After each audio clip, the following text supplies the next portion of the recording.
Welcome to Tilson Live. There we go. Yes. Hey, so y'all know, do not accidentally disconnect your VPN right before you get into a live broadcast. Anyway, y'all aren't going to believe You this. sure wondering we were live? We're It's live. Tuesday. It's 2:00. Oh, I know. We are live on YouTube, live on Facebook. Yep. Nope. Denise, I fixed it. We're back in business. Yes. We found Thank it. you. We found the audio. Thank you. Yep. We did all that right. And you can see both Justin and I going, is it just me? So no. This is great. This is how you get people to respond early and let you know if they're listening. This is wonderful. I did it on purpose. Another one of my genius ideas. So awesome. Everyone's welcome. Yes. So folks, we are coming to you live on YouTube, live on Facebook, as we do each and every single week, talking about all things building a custom home on your land. We want to hear from you. Jump into the chat. Tell us if you can hear us at this point. Also tell us if where you're watching from, where you're building, what part of the process you are in. We want to hear from you. We do this entire thing so that you make sure you have all the information you need. My name's Eric Allard, part of the fourth generation of the Tilson family, joined as I am each and every single week by the great, the marvelous, wonderful, the one who doesn't make these audio mistakes, Dawn Dantzler. Welcome, Dawn. Hey, Eric. Oh, what a disaster. All right. So also, we have a special guest today. We'll get to him in just 1 second. But folks, jump into the chat. Tell us where you're watching from, where you're building, what part of the process you're in. I can't even call him a guest anymore. He's not a guest. He's a staple. He's a mainstay of the show. He's here all the time. He always puts the indentations in the top of his head with the nose pieces from the sunglasses because he's just that cool, guys. That's how we have to do this. We are joined by the great, the marvelous Senior Vice President of Construction for Tilson Homes, the veteran, Ragin' Cajun, Justin Ordeneaux. Hello, Justin. How are you, sir? I'm doing phenomenal, Eric. Just absolutely phenomenal with that introduction. And the fact we couldn't hear you in the beginning, that was so disappointing for most. I know. But not everybody, huh? Not everybody. Not everybody. Some people are pleased with this. Some are pleased. Anyway, folks, jump into the chat. Tell us where you're watching from, where you're building, part of the process you are in. While you're doing that, because, Justin, there may very well be people who have not seen you on this. It's possible. And actually, if marketing is doing their job, there are new people that are joining us, and they do a marvelous job. So, Justin, tell us a little about yourself, your journey in the home building space, why you do what you do, kind of where you're from, what you do, and what you like most about building custom homes on someone else's piece of property. Well, so I appreciate this. I thought I was no longer a guest, but I will go through this again, even though there's new people, as you pointed out. So I graduated college in 1998 from Sam Houston State University. During college and high school, I was kicking around job sites doing electrical and framing work. Graduated and thought, man, I'd love to get in this industry. So I kickstarted my career in the production world. And then after a few years, found Tilson, which was more in alignment with my upbringing. We grew up in a little bit of a rural community. So I'm very familiar with septics and wells and living in agriculture. I used to rope and raise steers during high school, FFA, and all those things. So just really enjoyed construction, and I enjoy a rural living. So these merged in perfect for the lifestyle for me. And so anyways, that's how I landed here, and fortunately moved up the chain of command, and now I get to oversee construction for across the state. Yes. So Justin does oversee all of our construction in the entire state of Texas, as well as our customer care. So all the warranty things that get done, which is something that's lost on a lot of folks. So we'll touch on that as well. As we go down this road, because let's face it, things happen, right? Mm-hmm. So it's sticks and bricks in human hands. So there's all kinds of stuff going on out there, and we want to talk about what people could expect as they move into their new homes and are living in them, and maybe some of the maintenance things that need to be done while they're going on. So, folks, like I said, jump into the chat. We're live on Facebook for sure. We think we're live on YouTube. Jump into the chat. Tell us where you're watching from, where you're building, what part of the process you are in. We know we got some mainstays on here, which is awesome. So, and also any and all questions. So obviously we'll talk about all things. You want to talk about design changes. You want to talk about customizations. You want to talk about financing. We'll talk about those things, but especially with Justin on today, you want to talk about site preparation, which he also oversees. So any kind of site preparation items like culverts, permits, driveways, construction drives, land clearing, all of that kind of stuff, water and electrical lines, power lines, gas. Do we do propane? Is it natural gas? Who do we talk to? Can we do generators? Can we put a purple toilet on the ceiling? what do we do like in these situations? So Justin is here to answer all those and anything and everything that talks about construction. You want to talk about our framing methods. You want to talk about energy efficiency. You want to talk about roofing systems. You want to talk about underlayment. Anything you guys want to talk about, we can nerd out on construction questions today because we got the wealth of all things true and knowledgeable at Tilson Homes, and that's Justin Ordeneaux. Mm-hmm. And then we'll be fact checked by Dawn. So. Thank you, Dawn. Yeah, I'll Google it. But yeah, folks, jump into the chat. Tell us where you're watching from, where you're building, part of the process you're in, and in fact, for sure, any questions about the process that you might have. Dawn, who is joining us so far? Well, we got Jason, who's trying to be incognito and change his name. I don't know why. He says, howdy, guys. Cabinets, interior paint, doors, and trim go in starting Monday. Septic may go in this week, and we couldn't be more excited. Kathy retires in 2 weeks, and all will be good in the world. Awesome. That's awesome. All right. So that's Jason McDaniel from Angelina County. We know he's left in Texas. We know. Proud. Yep. But I guess he's J-Mick this week. I saw that. J-Mac. I like that. I'm okay with that. All right. We got Denise building a Canyon D in Chapel Hill. Hoping the rain gods are with us and waiting impatiently for a call from Greg that we will pour our slab on Thursday. Oh, very cool. All right. Awesome. It's been muddy. Look at Justin taking notes. Send some text messages here for you. Brazos Valley, still in the early stages, loving the Canyon model. Oh, awesome. That is God's country. Brazos Valley. Yes. Hard to beat. So beautiful this time of year. Got Julia. My stakeout appointment is scheduled for this Friday. Can't wait in Parker, Texas. Awesome. Oh, very nice. We got Deborah. Hi from our construction site. We're building Magnolia in Blanco County. Right. Changes are happening fast. Cabinets went in on Friday, and interior painting is happening right now. Just learned countertops will be installed next week. Zach and all the contractors have been outstanding. We are happy here. Awesome. Wow, that's great, Deborah. Thank you. It's great to hear. We got Isolde Karen. Howdy again, watching from Richmond, waiting patiently for our permit from the county. It's been a while. Oh, I'm sorry. Yeah, I actually talked to David Hazy when I was last week after a live, and so he is checking in frequently with Fort Bend County. He's our vice president of. Anyway, there's this guy named David I checked in with. He doesn't work in Fort Bend County; he works for us, but he lives there, so he can help you out. That's what he's working. He drives by every day. He does. Like I said. We got Yashiko watching from Caparis Cove. We'll eventually be building a Resoria in Coriel. Glad to be here. I have a big question to ask later. Oh, well, don't yes. Anxious anticipation. Ask your question. We got Caitlin saying we're in Bell County looking at possibly building on family land in Wilco. Williamson County. There we go. That's, by the way, so y'all know, Wilco is the new vernacular for Williamson County. Y'all need to know that. There's CSTAT now. We got CSTAT. That's College Station. We got Wilco, that's Williamson County. So we got Edo, that's east of downtown in Houston. Like it's a whole new lingo that I'm having to keep up with. It's not easy. I'm gonna have to get on our search engine optimization. We got Donna saying howdy, watching from Austin. Oh, very cool.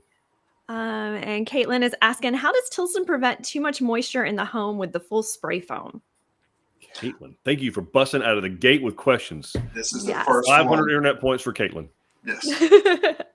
So there's really no climatization to that home until we get into the closer to the finished stages of the house. So we are going to experience rain. That's just part of the nature of the beast.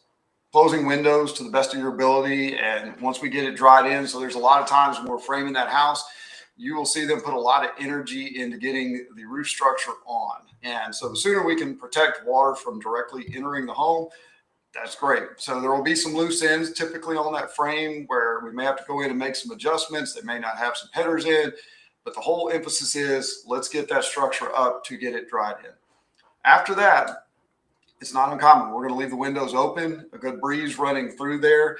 We're into the summer months, which is great.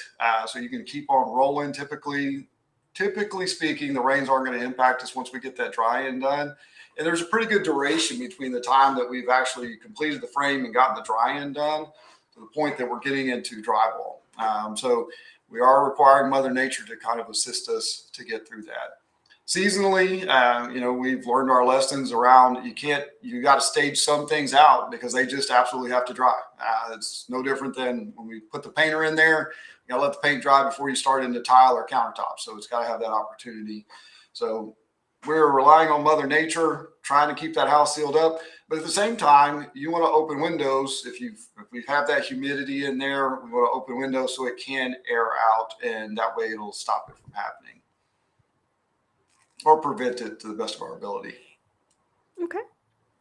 All right. And Denise is sharing that Greg just texted her about her pour, so you can cross out your note.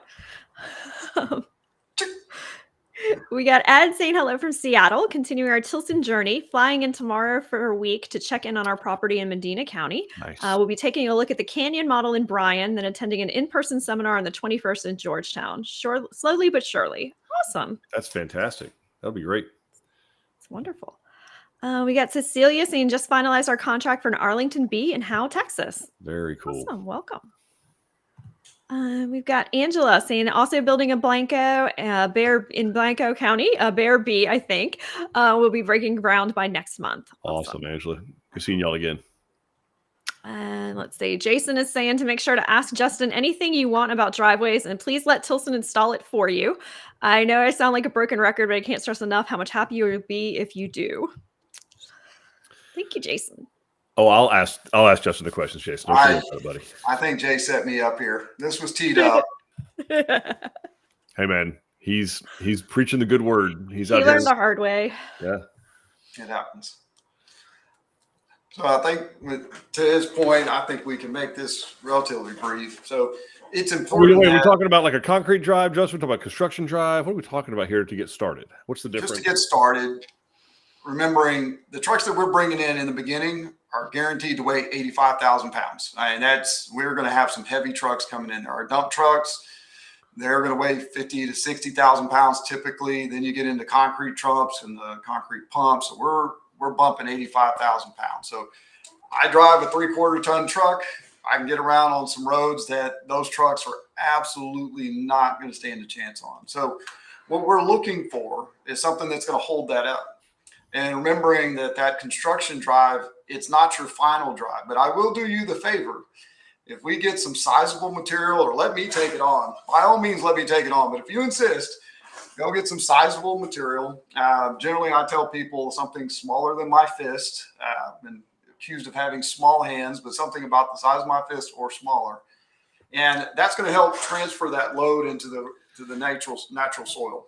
And it also, when we have these rain events, different soils will start to see moisture pump up. So we'll have water on the sides, but when you're driving on that crown, it's actually pumping that water to the surface and it'll blow the road straight out. So big material comes in.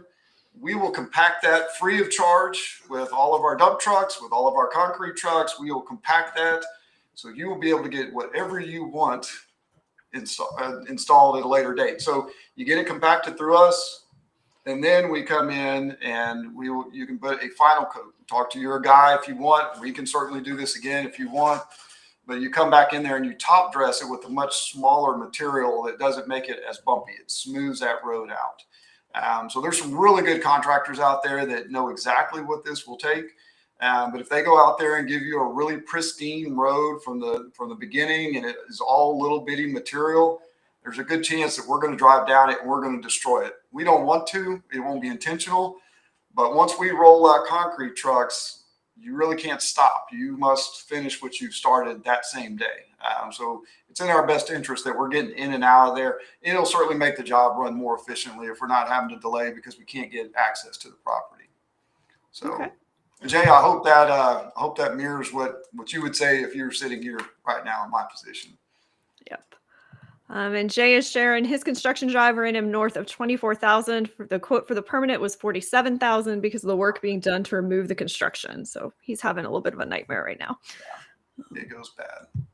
Yeah. And then we've got Key asking, what are the hurdles of using a familiar lender to fund our build through the EasyBuy program rather than a Tilson recommended lender? So Kay, you're welcome to use your own lender. We recommend ours just because they're familiar with our process. So building on your land is a little bit different. The EasyBuy program is also a little bit different. So it does take us a little longer to kind of educate your lender about how the EasyBuy program works and how everything is gonna run. So really the only hurdle, as long as you're doing EasyBuy, is us kind of educating them. So it does typically, what we've seen in the past is it will take 30 to 60 days longer to close on your home, just because of some of the things that we have to go through at the end in order to kind of educate your lender about EasyBuy and get them in. But I mean, you're welcome, if you feel more comfortable with your own lender, you're welcome to use them. Just know that it will be a little bit bumpier, for lack of a better word, just because they're not as familiar with our processes as our preferred lender would be. So I found they are working on power lines up and down here, so they'll be bumping that fiber line a little bit. All right, so I figured you were just trying to make me answer the hard ones, so you just disappear. It's not hard. You have this on your hip, no problem. I will say, did you mention the appraisal being ordered up front? That's usually the biggest hurdle. I did not. So that's the thing that we need to educate about the most, is the appraisal being ordered up front. Yeah, so we give them, Kia, that's a great question. We'll supply your lender, once you sign the plans, a full set of those plans. So they're to scale. We give them the plans. We give them what we call our options addendum, which is kind of like the specifications, kind of what kind of water heaters we're using, light fixtures, and all that kind of stuff, what the flooring options are. And they need to order an appraisal up front with those pieces of paper as if that house were built today, what it would sell for, and get comps for comparable sales in the area of today. That's usually where we hit a sticking point with most lenders, especially the big ones. Any of the Chase banks, Wells Fargo, Bank of America. I almost said Wachovia. I was going to date myself a little bit. Yeah, that's Wells Fargo. I almost said Washington Mutual. Also that. The Rocket Mortgage, don't do it. Run the other way. They're terrible. But those are usually where we run into the bigger problems. As long as they'll order an appraisal up front and issue a fully underwritten loan commitment, or takeout letters is kind of the industry term for it. Jot that down. And as long as they'll do that, we're going to be good to go with it. But yeah, you don't have to use Wagon Hill, like Don said, but the biggest hiccups is when we tell them, hey, we need that appraisal up front with a fully documented, fully underwritten loan commitment. We know we're not closing for another 6, 8, 10 months in some cases, and they're going to have to send the appraiser back out to verify that we built what we said we're going to build. They may have to order another appraisal. That's usually only if it goes past a year, which is rare. It actually doesn't happen these days because Justin's team is crushing them, so that's not a problem. But that's usually where the friction comes in, is asking for that upfront, fully documented, fully underwritten loan commitment and an appraisal to be done upfront. In other words, the loan commitment can't be contingent on an appraisal. It can have some contingencies in there, like, buyer must maintain current credit scores. Buyer may not engage in future debt obligations, blah, blah, blah. Those are normal, which is good advice. Don't go buy a car. Don't go buy furniture. Don't do anything that's going to change your credit situation while your home's under construction.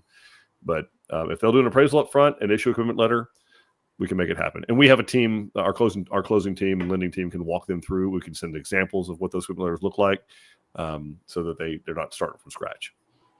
Okay. But some banks flat will not do it. So. Okay. All right. And Caitlin, who was asking earlier about spray foam, is clarifying her question. She said, we're currently dealing with too much moisture in our attic, and our full spray foamed non-Tilson house, 3 years old. The builder didn't put in a dehumidifier or an ERV. Any tips? So what do we do to prevent that after construction? So Caitlin, I don't want to inject myself into what another builder's practices might be. I'm going to offer that we put a lot of time and energy into trying to make sure that we have the right blend, because we're basically turning this home now into a Yeti cooler. And we do bring in fresh air, which means we're porting in humidity. Now, this is nothing new, because older homes, everybody used to have the conversation around, hey, the home has to breathe, it has to breathe. And that still holds true, which is why we have a fresh air intake, but you don't want your home hyperventilating either. So there's this comfortable mix that we're going in between. Here, we have made the decision that we will install dehumidifiers on all of our homes, whether they're on the coast, up in North Texas, the Central Texas market, doesn't matter where, because your AC system, it acts as a DHU to a degree. It takes an AC about 30, 40 minutes of running before it actually starts pulling moisture out of the air. Now, I'm not an expert. I've been doing a lot of reading. I meet with the consultants and all those fun things. It takes 30 to 45 minutes. So where that DHU really comes in is kind of these days that we're having right now, where it's kind of cool because we're getting rain, which also means the humidity level is shooting up. So we're climatizing that attic with the air conditioner, but it's also ran through that DHU, reducing that amount of humidity. When the AC is not running, which is why we don't use a variable speed, you start getting in all this higher SEER rating, so they run less. We want that AC running because we need it to dehumidify. The DHU is a supplemental piece to the HVAC system. And so it's helping in those seasons where we're in that mid-range temperature, where it's maybe just under 80 degrees or 76, somewhere in there. Your AC is not engaged because it's measuring the temperature, it's not measuring the humidity. So you start getting into a bunch of technical terms that we would have to review. We believe in the dehumidifiers for those reasons, and that's how we try to reduce. We still have humidity levels that will spike.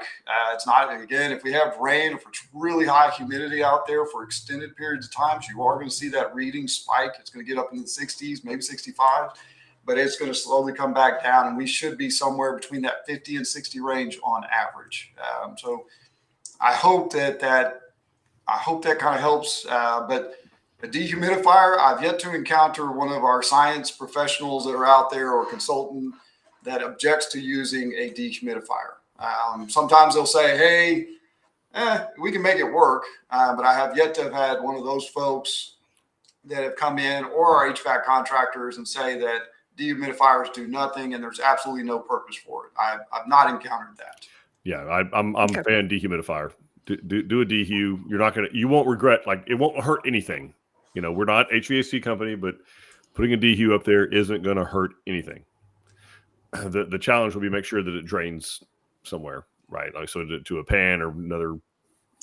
Where do ours drain into? Now that I think about it, where do our dehumidifiers drain into, Justin? We run ours into a primary, and so there's a retro side to a DHU, and they have some, because you now have to incorporate this into the actual system. Mm-hmm. So you can do that independently. Sometimes you don't have that option on a retro. New construction, we have the luxury of porting those in and out at strategic locations because there is some heat associated with a dehumidifier, and it has to be distributed out. And we do that through the supply lines, and we're drawing in from an RA. So there's different methods. That'll be a return air. Is that correct? I don't know about Yes, these return air. acronyms. Sorry. Okay. Yes. Okay. Sometimes I get confused. No. Another thing to be sure of, Caitlin and Justin, correct me if I'm wrong, but we would want some kind of a supply up in the attic. Is that fair? There should be, with the spray foam home, I'm walking in assuming to some degree that there is some kind of supply in that attic. So there And should your be a attic small temperatures- source of conditioned air, Caitlin, Yes. like going into your attic. That's supposed to be happening. So check that as well. Okay. Or another thing you could do is just sell that one. They say I'm not in sales, Caitlin. They say I'm not in sales. I'm just He can mentioning sell ideas. ice to Eskimos. Listen to him go. He's great. Very, very subtle. Very subtle. Start over. Okay. All right. We've got Liz asking, you need an appraisal for the EasyBuy program, correct? And how recent does the appraisal need to be? So Liz, actually the appraisal will be super recent. I think you're probably talking about one that you may have on your land. Maybe you just closed recently on your land. You have an appraisal on the land, and that's great. But the appraisal that your lender will order once you go under contract with us will be specifically based on the plans that you want built, and so that we supply to them. So we're going to have let's say that you want a canyon with these changes, with this floor covering, with this garage, like it'll be specified out, line itemed out with our e-ticket. We'll send the e-ticket and the plans over to that lender, because what they're going to have to do when they did your land loan, let's say, they got comparable sales, but it would have been for bare land. So a comparable, when you're buying, whatever, 2, 10, 27, 30 acres, they're looking for comps that are other 2 acre, 10 acre, 27, 30 acre tracts that have no home on it, or maybe like a mobile home or something like that on there. Whereas when they're doing new construction or doing a loan with a single family residence, a custom built or stick built home, They're now looking for comps for that same 10-acre tract, let's say, but with a 1,700 square foot to 3,000 square foot house on it. So it's a different set of comps, a different set of comparable sales. The appraiser will need to pull different comps, most likely, than what he or she pulled for your land loan, because these comps will have to have homes on them that closed. So there's not really a way to like bring a recent appraisal and have it work, because it's going to have to be based on land that has a house on it. So they'll go, same thing, they'll go out there and you'll be surprised what happens in them woods. Okay.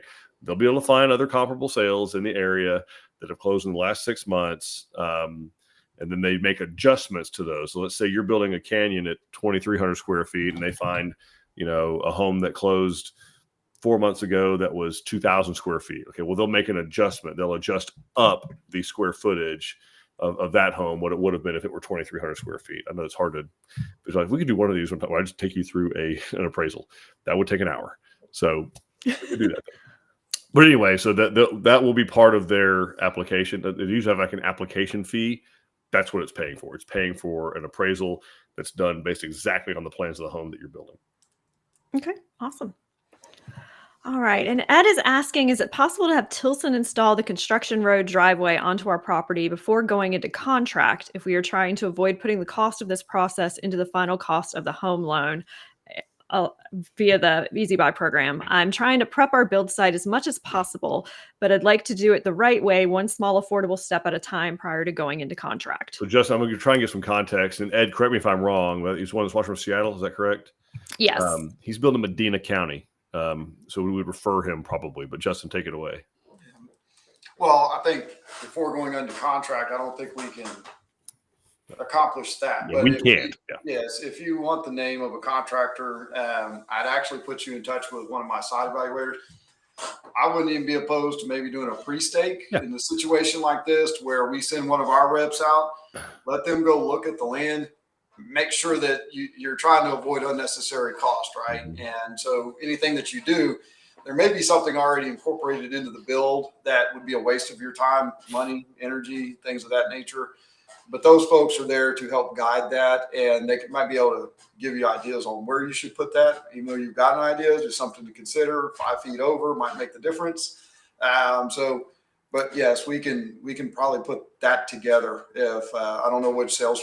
Well, I could do it when he's the one that's coming in for like a week. Is that right? Yeah, he's going to go visit Brian, and then he's going to a seminar in Georgetown. So I'm not sure which office he ultimately wants to work out of. He's familiar with the San Antonio area. I think he's kind of originally from there, and so we can absolutely and tell the salesperson they can give me a shout, or John McIntyre, but they can call it if we want to do a pre-stake, if we're able to incorporate that into your time here on this trip or one that you have coming up. Let us know, and we'll get that figured out. Okay, awesome. All right, we've got the Chisholm Ranch from YouTube saying, love you guys' Lone Star model. We're seriously thinking about it. Man, we are out in Penelope in Hill County. Oh, that's a pretty place. Very nice. And Liz says that the appraisal explanation makes sense. So thank you. And Ms. Fuselier saying this is more of a drafting question. We're not getting any younger. With the Brazoria floor plan, is it possible not to build a second floor bonus room, but actually place it somewhere on the first floor? Dawn, what do you think? Yeah, absolutely. We can, all of our floor plans are 100% customizable. So we would just figure out where you want to add that in, and we can add square footage for you, no problem. So just meet with your consultant. They can kind of sketch it out for you and tell you what that price would be to add it to the first floor. With a proper expectation, it is going to be less expensive to go up than go out. Why is that, Justin? Concrete's more expensive at that point. So that's why the buildings are so tall in New York City. The real estate below it is expensive, so we can easily go up. You're still having the same features and components that are going to be there. There is some different challenges that you go through when you elevate, but it is more cost-effective square footage than adding on to the slab. I just want to be transparent about it. Won't be the bonus room slapped on the side from a pricing standpoint. So yeah. All right. And Ed is saying that it was his understanding that our pre-stake is only done once under contract. Well, that'll be a full stakeout. Yeah, that'd be your full stakeout. But yeah, and especially in your situation, you know, when you live out of state, like we can bend the rules a little bit. Yeah, you're talking to the two people who are the be all end all of what rules we can make up. I can't First of all, right. I don't do rules. Not a thing. Yeah, Eric doesn't believe in rules. It's not a thing. And Justin sets them for that department. So if he says we'll do it, we'll do it. I do believe in rules because there's expectations and standards, and this is the conflict between sales and operations at times. But anyhow, Ed, drop my name, tell them to call me up. They will know who I am. Just tell them the Ordeneaux guy, and they'll know. Tell them on the live on June 17th at they know by this now. timestamp. Justin said. They know. No, and I mean, I want to give a little context. Don't crawfish. Don't crawfish. No. That's an important word. I want to be able to give a little context to this because there is something to be said for the fact that, like, hey, look, the land's not going to change, right? Like, I understand where your consultant's coming from and what we're going to appreciate, but again, in the situation that you're in, where you live in Seattle, Washington, you're moving here, like that's a different program, and we do want to, and you're wanting to have this put in and not include it in the loan. So I get it. Like, we can help you kind of locate. Right? There's going to be some things that we for sure cannot tell you, right? I'm not going to be able to give you your foundation price. Can't do it, right? I might be able to shoot grades, maybe not. Don't know how clear it is. I definitely won't be able to do a soil sample. I will not have a geotechnical investigation done. So I will not, and I don't have a signed set of plans because I don't have a contract. So I won't be able to give a fixed foundation price. And that's kind of what we mean by, look, we don't want to mislead you into saying, yeah, we come out there ahead of time, we can do this pre-stake and tell you everything you ever need to know, because it's not true. There's going to be the same unknown is still unknown. Eric, is there any chance too that, and maybe Ed knows this already, but just because you go on contract doesn't mean that aspect has to go into the loan. That can be paid for in advance, correct? So, solid point. Yep. Yes. So if you were to go on contract and we meet and we determine, the great part about that, especially for you being out of state, you tell us what you want, we agree, we manage it. You're paying, you can pay up front for it, but we're managing. You don't have to worry about it any more than that. Yeah. So come back and it's done. Very good point. And quite literally, Ed, what we do is we would write it on a change order. We would say, we wouldn't even put it in the contract. We'd do the contract with whatever items you want changed in the house. And then we would come out, do a stakeout, get bids on putting in a construction drive, culvert, whatever's needed. And then we would present you those bids, and you could just cut us a check on the change order. That actually can be done for anything you want. Like, we have some people that I don't want to include any of my upgrades into my loan. Cool, no problem. Let's still put them in the contract. And then before we start construction, you just stroke a check for whatever the upgrades are. Like that. That way you're not borrowing them. Or a little bit more kind of a upper level way to do it is go ahead if you can get approved for them. Because remember, with the EasyBuy program, you aren't closing till the house is finished. So you can actually put anything you wanted to, get approved for it, put it into the loan, which you're not closing on until the house is done. You get all the way up to the point of closing, and you can bring whatever amount you want to closing. If you want to, if you're up at whatever $614,000, you want to finance $500, you can bring a cashier's check or a wire to closing for $114,000. But if it'll fit in the loan, and you can get a commitment letter to cover that amount, you're borrowing our money for free. So that's really the big advantage to the EasyBuy program, is that if it can fit in there, fine. But if in your head it makes more sense to just pay for it up front, Justin's tactic is 100% correct, and we can absolutely do that. Okay, awesome.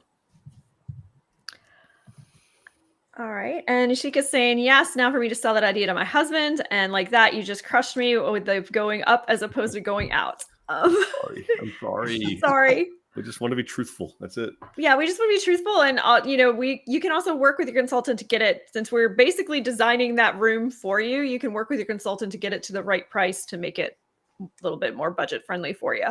So we can figure it out. It's gonna be okay. You don't want it upstairs if you're not going to be able to use it. Like, that's true. Like, more expensive space that you can use is better than cheap space you can't get to. So it'd be all right. All right. Jessica's asking, is the EasyBuy program like an FHA loan? They can do FHA. So our EasyBuy program, we can do FHA, we can do conventional, we can do VA, and even on if your income is low enough, USDA. Although very, very few of our buyers, those income, they have income limits to USDA, so they're very low. So most of the people buying our homes, they make too much money. The exceptions would be kind of farmers, ranchers that are not claiming all that income, all their insurance income. But the by and large, yes, FHA, conventional, VA, those are definitely the biggest three that we do, and it's very, very similar. So, and what Wagon Hill Home Loans will do for you, any good lender should, but Wagon Hill for sure does, is you get a pre-approved, fill out a buyer information sheet, kind of a credit application with them, having an idea of what size home we're looking for, and then they can actually kind of guide you based on some Q&A that you're going to have with them, guide you towards the best solution. Like, hey, if we did conventional, you might need this down payment. If you did FHA, you wouldn't need as much, but the rates and fees are going to be higher. And they basically just present you with the options, and it's your decision. Because there are pros and cons to every type of loan program, and then kind of whatever ends up being least out of pocket for you is best option. Okay. Might be FHA, might be conventional. Yeah, and what Jessica's sharing is she has an acre but still owes on it and wanted to do a home and land loan merge. Yeah, you can do that with conventional. You can do it with FHA. You can do it with I mean, if you're a veteran, you can do it with VA. But for sure, FHA and conventional both do that. Okay. And she's got $40,000 in equity and wants to use that for closing. So okay, so what's going to happen with that is it won't go. It'll just be money you're not borrowing. So I don't have the Surface fired up. I can't do one of my really annoying whiteboards. Lucky y'all. But so it doesn't. The money is not, that equity is not credited back to you. It's basically, that's a lot of equity, by the way. It's just, so let's say that you had a $350,000 house and you were building it on a $50,000 piece of property. So that's $400,000 all in. So you still owe that $10,000, maybe more on that property. You would only need to, for Tilson's EasyBuy program, you would just need 10%, which would be $40,000 of that $400,000 amount. And that would absolutely, you wouldn't have to have a down payment. And you could do that conventional or FHA. Usually the fees are always going to be less on a conventional. One of the biggest advantages that FHA has is that it can do a much higher loan to value. In other words, a much lower down payment. They can get all the way down to 3.5% down for FHA. So 96.5% loan to value. But with that kind of equity, I mean, I really think EasyBuy would probably still be the best way to go. And you can just roll the balance of that existing land loan into your permanent mortgage. And that's not done till the end. So you keep making your land payments just like you are today. You're just not making any payments on interest or anything like that. Okay. And then we've got Will saying hi from Klondike. Hope y'all have a blessed week. Hey, Will. Hope everything's going well with you. And then we've got Isolde Karen saying, thank you, Eric, for following up on that permit. Appreciate it. Hope to hear the good news soon. Yeah. So Fort Bend County, real quick, just they the building permit department and the septic permit department do not speak to each other. Oh, that's an issue. They're not the only one. Brazoria County is the same way. No shade, no hate. It is unappreciated for the citizens. But we can't do one without the other. Pay your salary, but whatever. So what ends up happening is we have to do the septic permit, septic application. The building permit department won't even speak to us until the septic permit is approved. And then they won't just like type on the computer and say, oh, cool, septic's approved. We see, now we'll start processing. No. Our septic designer or yours, I don't know who's doing it. They have to go pick up the septic approval, walk out the door, go over to the building permit department and hand that to them and start all over. Because how efficient. As Will Rogers once said, be grateful you don't get all the government you pay for. Okay. Kristen is asking, how will the EasyBuy work if we haven't sold our current home when the loan starts? Awesome. Great question. So, and actually your loan, remember your loan isn't starting until the house is complete. So you close and move in. What we do in those situations, Kristen, it is case by case. We don't necessarily make you sell that existing home. What we are going to ask that be done, with the loan would start at the end. So she asked a follow-up question. Yeah. The loan will start when the house is done. Usually about 45 days after closing is when your first mortgage payments due. Interest is accrued in arrears on a mortgage. So part of your closing costs will be like, let's say you close, what's today, June 17th. If you close on June 17th, you would owe 13 days of interest. So the rest of the month of June, that would be part of your closing cost is the interest on June. Your payments wouldn't start till probably August 1st. Okay. And that would include all of July's interest.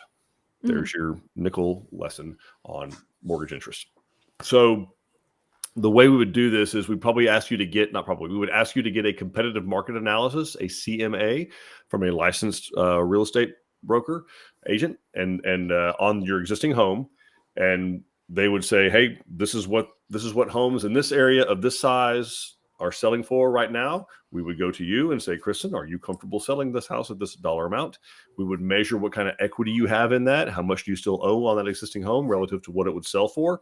And then based on all of that data and everybody having a clear understanding of, about how long is it taking? Okay, well, currently it's taking 146 days on average to sell homes in this market. Okay, are you comfortable putting your home up for sale at the 160, 180 day mark? And so it's kind of there's nuance to it. So there's not a specific process, but Tilson and only Tilson with the EasyBuy program can offer that kind of flexibility. Other builders and their lenders are going to say, this house must be sold before you can get a loan. And they're going to make you sell it before they'll start construction. So you end up moving twice. It's okay. It's not the end of the world, but it's a much more convenient way to do it. So you would need to have significant equity into the home. And then you would also have to be reasonable and agree to, this is what they're selling for. Are you comfortable with that? Because the cases that it gets kind of disappointing for people is they think it's going to sell for this, and it's the CMA or the competitive market analysis comes back at this, and they're like, oh no, but ours is better. It's going to sell for 80 grand more. It's not. So that's just that's how that works, Chris. I hope that's specific enough, but it's a little bit gray, but it's case by case. Okay. And then Angela's asking, what if you have more than 10% equity? Can you use it to lower your loan amount? Good question. Actually, it will not lower the loan amount. You'll just be borrowing less money. So there's a break when you go to get up over 20% equity. And the break is simply, sometimes it's an interest rate break, though rarely. But what the real break is you don't have to include your servicing or your taxes and your insurance into, or private mortgage insurance for that matter. Those things come out of the monthly payment. So if you have more than 20% equity, you can pay your escrows are not included, or don't have to be included. So you can pay your taxes once a year when they're due, whatever, December 31st, January 31st. You can pay your homeowner's insurance once a year when it's due, and you would not have to take out private mortgage insurance, which is going to be added on any deal that's less than 20% equity. So it just doesn't, you wouldn't want to give up equity, I guess is what I'm trying to say, to lower your loan amount. You're just not going to have to borrow as much. In other words, your land and house together are appraised for more than maybe you thought that it would. But I hope that, Don, you want to do a better explanation than that? Did I get it? I think you got it. Yeah. Okay. You would borrow less money if you had more equity, basically. Or you could put more stuff in the house. Yeah. Or you could put more stuff in the house. Yeah. All right. And driveway. And yeah, you're well. We've got Robin asking, with the recent stormy weather, what do you think of the idea of adding extra studs, maybe a lot of them, to an interior room to beef it up? Seems like a cheaper, easier option than a storm shelter. What do you think, Justin? Well, when you're looking at a storm shelter, we're talking tornadoes at that point, generally speaking. You could add more studs in there. If it's on an interior room, I'm not going to balk too much. On the exterior, I don't want to start eating up cavity space that's designed for insulation, because your envelope isn't going to have the R value we'd like it to, so you're minimizing some of the efficiency we gain there. But on an interior room, I think if you're angling that, I would come in and put plywood. You can get up to, we can use some really thick plywood and mount that to the studs, and that would really secure it. Very similar in the fact that we wrap our entire home in 7/16 OSB. And what that does, it starts accounting for shear and uplift. So those are the two functions that the plywood, or the OSB in our case, serves on the exterior of the home. So I don't know that adding studs, if you wanted to go 12 inches on center, you can. I don't know that it's going to have the effect that you're looking for, because you're still going to have gaps in between that drywall. So I would think for an option outside of a storm shelter, I would go with a plywood, 3/4 inch plywood. We can get you some 1/8" Advantech if you really want to feel good about it. That's the same product that we use on our subfloors that people walk on. And I don't think anything's going to go through that very easily. But so it's possible, but I would go a different direction if it were me, and looking for that kind of security. Yeah, and Robin, there are companies out there, and we've used them, and customers have used them, that design these things to go inside like garages. Family Safe comes to mind. They're based out of Oklahoma. They know a thing or two about tornadoes. Theirs are tested, they're rated, they're certified. So anything that Justin talked about that we'd be doing would really just be for your peace of mind. It's not rated, it's not certified. It is going to blow away in a tornado. Maybe not an F1, for sure in an F5, but there are options out there of companies that literally design these things and have them tested and rated, that are anchored to the slab, and we've had customers put them in, and we've put them in. So I did have one customer I thought did something that was it was a smart way to maximize their footage. They actually put that in their pantry. So they built the frame walls, and then they put the storm shelter, but it had shelving components in there in its pantry. So it served two purposes rather than heating up the 8x8 area or whatever, 6x8 area. And if you're serious about the storm shelter, our VP of Construction up in North Texas, Mr. Nick Yates, he has used a company that they come in and they actually bolt that together once the frame's complete. There we go. Really sturdy. I unfortunately can't remember the name of that company, but we do have a company that we'd recommend for that works really well into the process. It's got all the ratings. It'll be a good fit. So just a little food for thought, Robin. Yeah, there's options, Robin, but I just want to be sure we were being transparent about what its limitations are. Like it's not going to a wood structure, even beefed up. I mean, it's not about what's inside the house is coming in. It's if stuff is farm implements, things like that are blowing around. I mean, tornadoes can pick up a pickup truck that's 6,000 pounds. Wood ain't gonna stop it. And so that's just something to think about. Okay. Liz is asking, if your property is paid off, can you only use a portion of it? So like 30 acres, but only use 5 to 10 acres. Just wondering how that would affect ag exemption, et cetera. Yeah. So absolutely. Yes, it can. So in the ag exemption part, I'll answer that first. Definitely check with your local county tax assessor collector, find out what their limitations are. Most places in Texas have a 10-acre minimum for any type of agricultural exemption, whether it's wildlife, or ag or hay or bees or whatever. Apiarian, by the way. So that's bees. An apiary. It's your word for the day. Now, that being said, yes, the answer is, broadly speaking, yes, you can. You don't have to put the whole 30 acres up if you don't want to. So in a case like this, you could put up, it's going to come down to that appraisal, Liz. It's going to come down to what is the 5 acres end up being valued at, because basically you're asking the lender to pretend like the other 25 acres does not exist. They don't have any take on it. They don't have a lien on it. It's not part of the deed of trust. It's not part of the mechanics. It's not part of anything. It is a completely separate piece of property that has nothing to do with where the 5 acres that the home sits on. So as long as the home sitting on that 5 acres, if the appraisal supports that, then you're going to be fine. That said, it would be something you want to think about with the county. Ask them first, like, hey, if I cut out 5 acres, am I going to lose? Because in most places in Texas, 5 acres is not enough to have an ag exemption on. So, and you can have an ag exemption and a homestead exemption on the same piece of property. So you can have a 10 or 11 or 12 acre tract that has an ag exemption that also is your homestead. So One last thing to consider when doing that is talk to the county, make sure that they're not going to require a replat, or even if they do, be sure you go through that process. So a lot of places, a lot of counties, not actually, a few of the 200 and some odd counties in Texas actually require you to replat it if you're carving up less than 20 acres. Not all of them, but certainly those populated ones. They want it documented and recorded in their map and plat records that it was carved up. So a surveyor's going to come out no matter what and cut out that acreage. Just find out from the county if they're going to require that to be actually replatted. And that's the last thing. One last thing, PSS. It can't be landlocked. You need to have egress of some sort going out to a right of way to get you out to the county road. So a lender is not going to loan on a fictitious 5-acre tract that's literally completely and totally surrounded by the other 25 acres. I hope that makes sense. That you have to have some type of access going back, because if something, God forbid, did happen and they did have to foreclose on it, or you wanted to sell it, or you had to sell it, you have to be able, the person you're selling it to has to have access back to some type of right of way.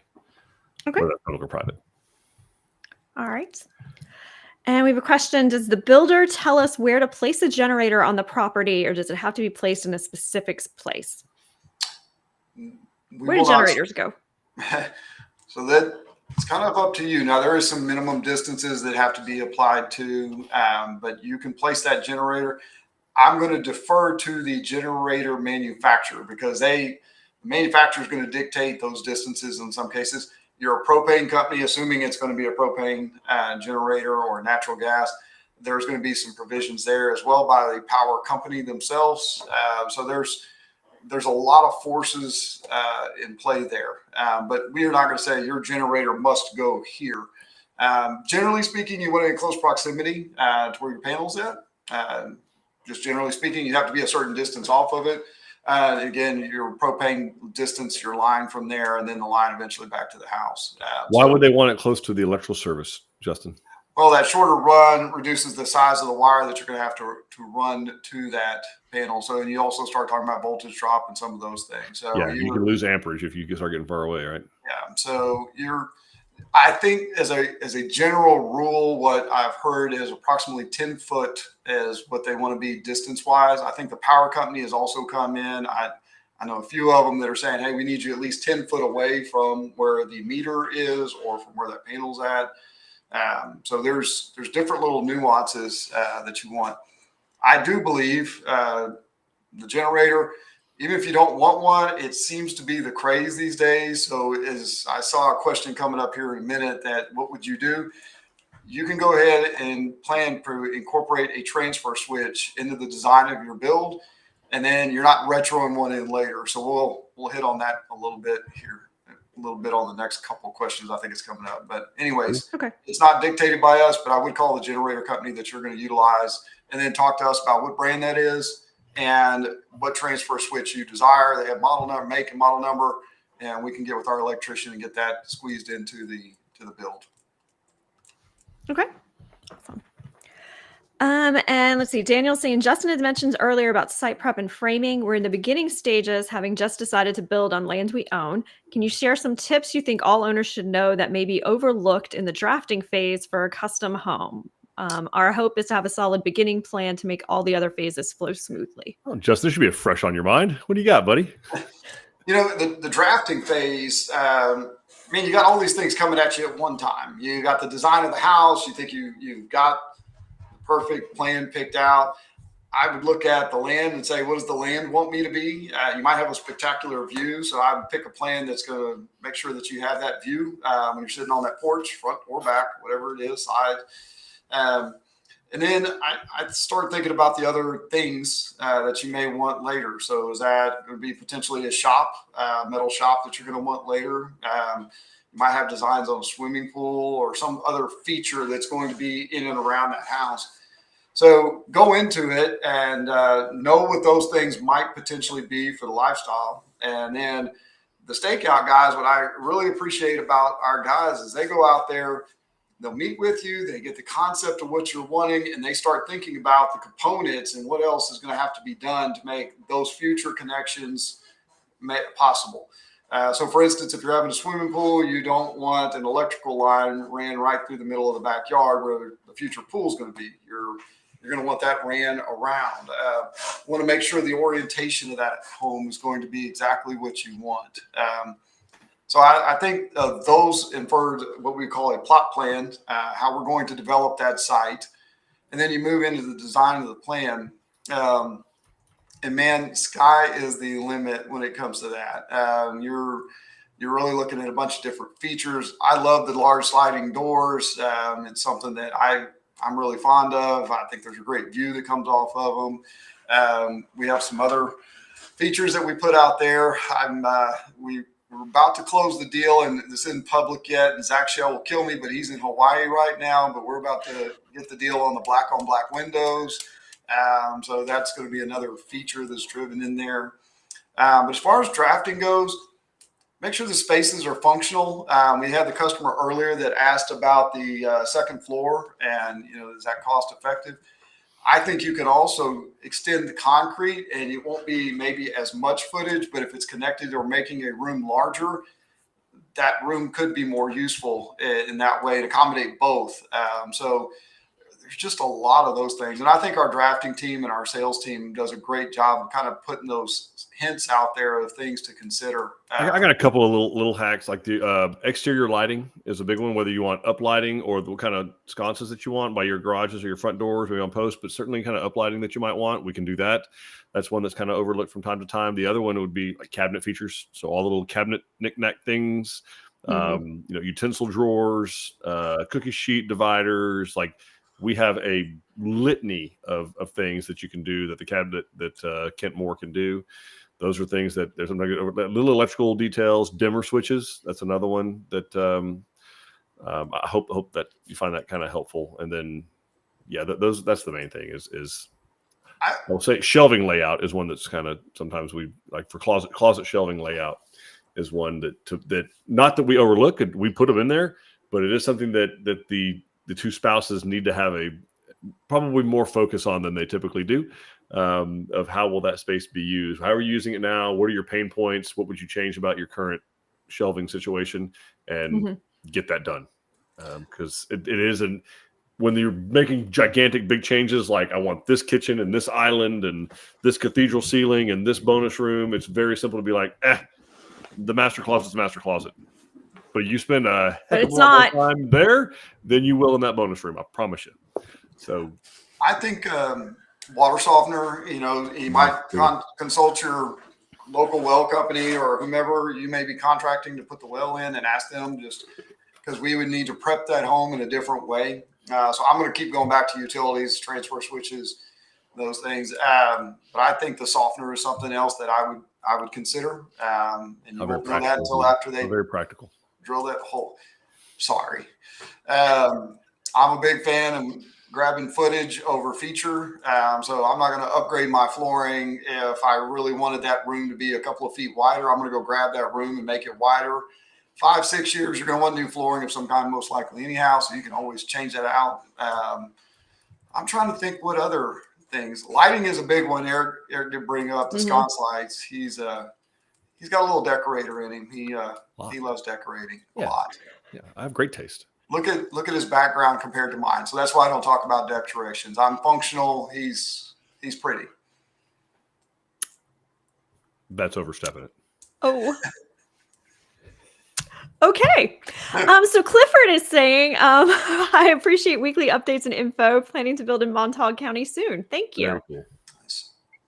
And Robin, who was asking about the alternatives to storm shelter, says, thank you. I understand these options would not be officially rated. I know you did, Robin. I appreciate it. I know it was not an attack on your question or your intelligence. I just want to be clear for the internet. Everybody is watching. Yeah. Yeah. And then Jay saying on the appraisal, be prepared. They appraised mine at less than I was spending on the home build. You have very little recourse if you disagree. They had the build sheet and basically ignored that cost. It was frustrating, and it was very conservative appraisal. Yeah, so he brings up a great point that we are at the mercy of the appraiser, and it's not one that's chosen by us or necessarily even the lender. Well, if we're not for sure not the lender, they can't. I know John Powers is on here. They don't choose them, and they actually can't even talk to them. All those rules changed post 2007. The big great financial crisis, NMLS took over. They changed the rule. The federal government changed the rules on how appraisals were done because there was some nefarious activity going on. Yeah, there's some shady stuff happening. You will appraise the house at this, or we won't use you anymore, kind of stuff. Like, not okay. But of course, the pendulum swung the other way, and so now the lender can't talk to them, and appraisers do not like to go back and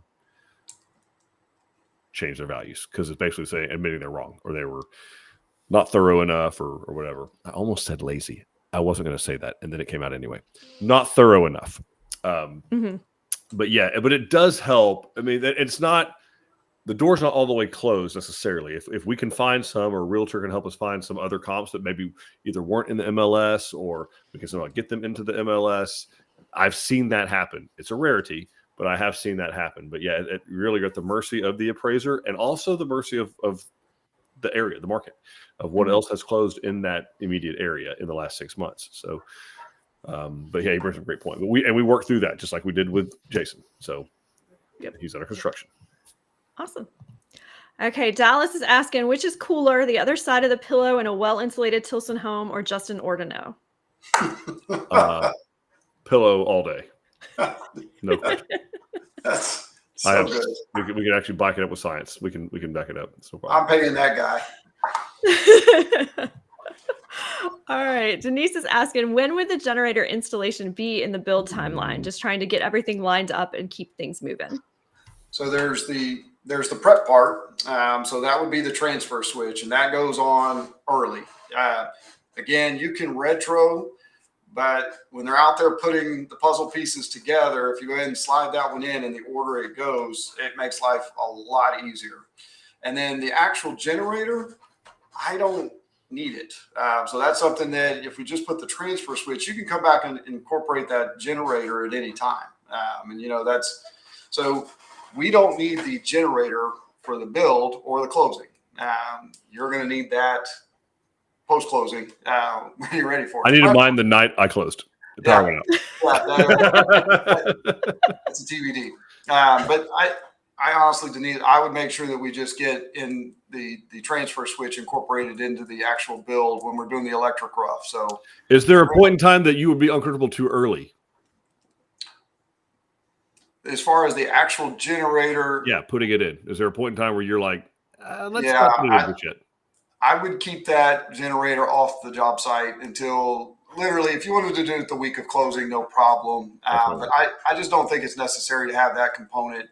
When you're living there, man, everything's fine. And generally speaking, people do not come onto the job site, but you never know when somebody's going to get curious. We do build in some parts of the state where we put cameras up and just say, hey, we're here 24/7, but it's an expensive component. Put it on when you're living there and you've got cameras and you're there and all the dogs and whatever else you use for security. And you'll be in better shape. Okay. Lori is asking if we've built either of the Barndominium models yet. And no, we have not. It takes a while when we launch a new plan. Those are newer plans. It takes a while for it to get through the process and get built. So unless we build it as a model, it generally takes us about a year before we have one on the ground from when we release a plan. And Michael's saying, I recently reviewed your Barndominium designs. Do you currently offer or plan to offer in the future a post-frame construction type home? So what I think we mean by that, Michael, would be like a metal building and then you come and do a finish out. Is that Justin? Is that what you're thinking? That's what I'm thinking. You know, Michael, correct us if we're wrong. Like specify, feel free. Also, I'm gonna do a quick last call for questions, just because I know we want to respect everybody's time, not Justin's or mine or Don's, but everybody else on the internet. But yeah, last call for questions. Drop them into the chat. We'll answer every one of them. If Justin does have to get off, obviously he's got to go. He's a big deal. He does real work, unlike us. So. Exactly. Yeah. No. But I don't believe that. I think there's a place where a pole barn with a living area built out inside. I think there's obviously folks that are doing that method of construction. There's pros and cons to everything. But I don't anticipate that we're going to start building metal shells of any kind, whatever the structure might be, whether that's pole barn trusses, or if we're talking metal struts, we're not going to get into that type of construction at this time.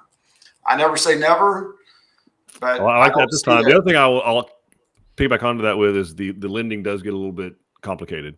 Insurance, yeah. lending, all of the Mhm. above gets a little interesting. There are lenders that won't lend that as a single family residence. So And they kind of volley back and forth. You never know in the timing of that, because I thought about putting one up as temporary and looked into it, and I just couldn't get there because it was so back and forth. Yeah, we'll do it today, tomorrow they're not, and it's just not. I don't know on the appraisal side, Eric. I think I had heard that gets a little dicey as well. It varies by county and it varies by lender. But you do start to lose some of the program, like a lot of conventional, like Fannie Mae, Freddie Mac, when we say conventional loans, that's what that means. It's Fannie Mae or Freddie Mac, basically. Mhm.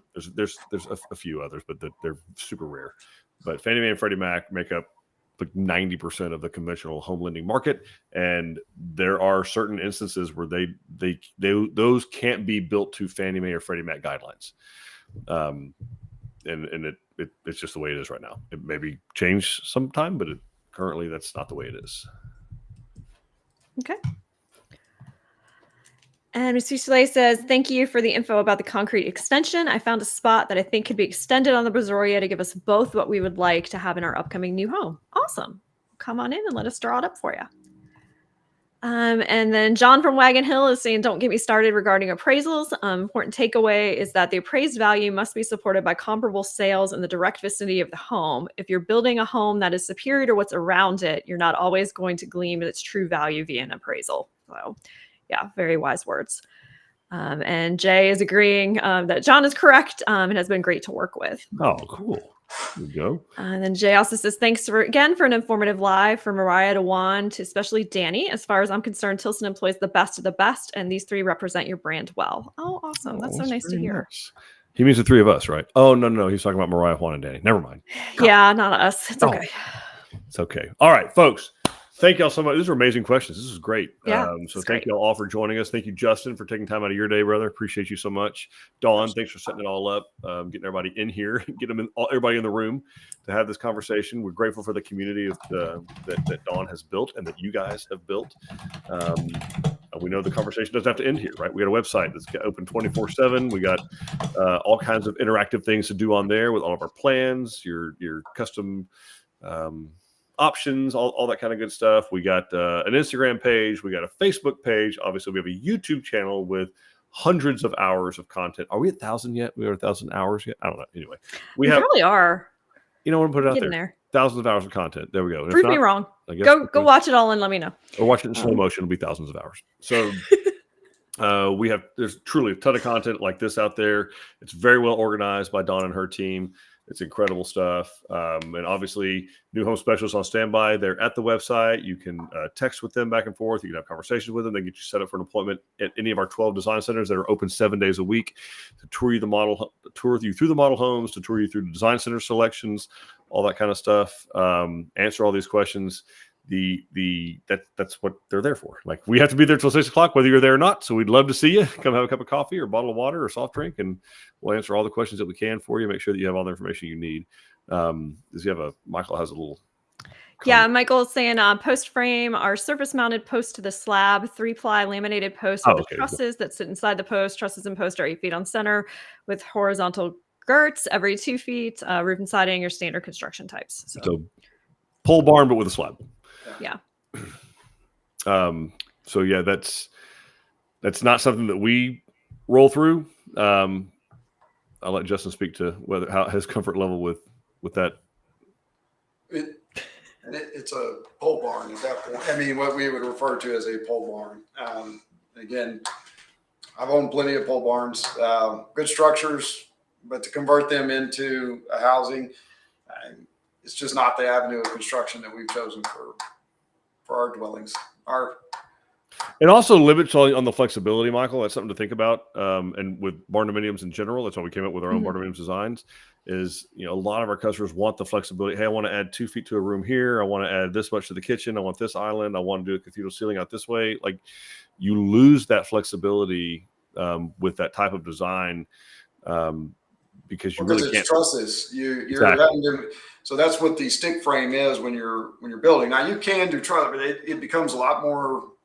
There's a lot more preparation. So if you want a gable that's coming off, and if you want any little offset in the slab, all of that's going to transfer up to your roof, and we're going to either have a gable, a hip, or valley, something. So every little offset in a foundation means that there is going to be something that changes in that roof pitch. And when you start doing that, the metal roof that comes in with it, as I said, it's obviously very possible all day long. It's just not the method of construction that we go attack, build a new home for our customers. Very cool. And thank you, Michael, for clarifying. I appreciate that very much. Yeah. All right. So obviously, thank you all for joining us. Yeah, John's calling you out. Yeah, John wants us to get you a ring light. I have a face for radio, John. I have a face for radio. As do I, but yet here we are. Yeah. Here we are. Yeah. I look better under dark. Yeah. I like the circa 1986 file cabinet. Actually, that's really the finest touch. I know there's also a deer hanging out back there behind you. So there is. I moved it just for this. Henry the deer. It definitely would be off-brand for Tilson to have a deer in the back. Yeah, we can't be having that. All right, so folks, thank you all for joining us. We hope you found this helpful. Obviously, don't let it end here. Find us on the internet. Find us in person. We want to have a conversation with you guys. Be sure you have all the information you need. Talk to Wagon Hill Home Loans about lending.